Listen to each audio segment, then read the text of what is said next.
সেই ছোটোবেলা থেকে শুনে আসছি খাওয়ার আগে ভালো করে হাত ধুতে হয়, নাহলে পেট খারাপ হতে পারে। জানলে অবাক হবেন, এই অসাবধানতার কারণেই 1886 সালে আবিষ্কার হয়েছিল স্যাকারিন নামক এমন একটি পদার্থের, যা চিনির চেয়ে 300 গুণ বেশি মিষ্টি।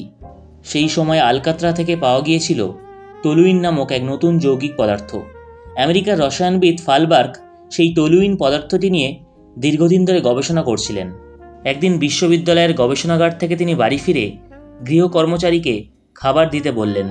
ফালবার্গের এত খিদে পেয়েছিল যে হাত মুখ না ধুয়েই গোগ্রাসে খাবার খেতে শুরু করলেন। কিন্তু যাই মুখে দেন সেটাই অতিরিক্ত মিষ্টি বলে মনে হচ্ছিল তার। শেষমেশ রাগ করে খাবার ফেলে উঠে এলেন ফালবার্গ। রাগ ঠান্ডা হলে ভাবতে লাগলেন, কেউ রান্নায় এত বেশি মিষ্টি তো দেয় না, তাহলে এই অতিরিক্ত মিষ্টি এলো কোথা থেকে? ফালবার্গ নিজের আঙুল জিভে স্পর্শ করলেন। তখনই বুঝলেন নিজের অজান্তেই তিনি কিছু একটা আবিষ্কার করে ফেলেছেন, যা চিনির চেয়ে বহুগুণ মিষ্টি। গবেষণাগারে এসে তিনি অল্প চেষ্টাতেই টলুইন থেকে এই পদার্থটি বের করে ফেললেন, যার রং সম্পূর্ণ সাদা। নাম দিলেন স্যাকারিন। এরকম অনেক অজানা তথ্যের ভিডিও দেখতে আমাদের ওই চ্যানেলটিকে সাবস্ক্রাইব করুন। ধন্যবাদ।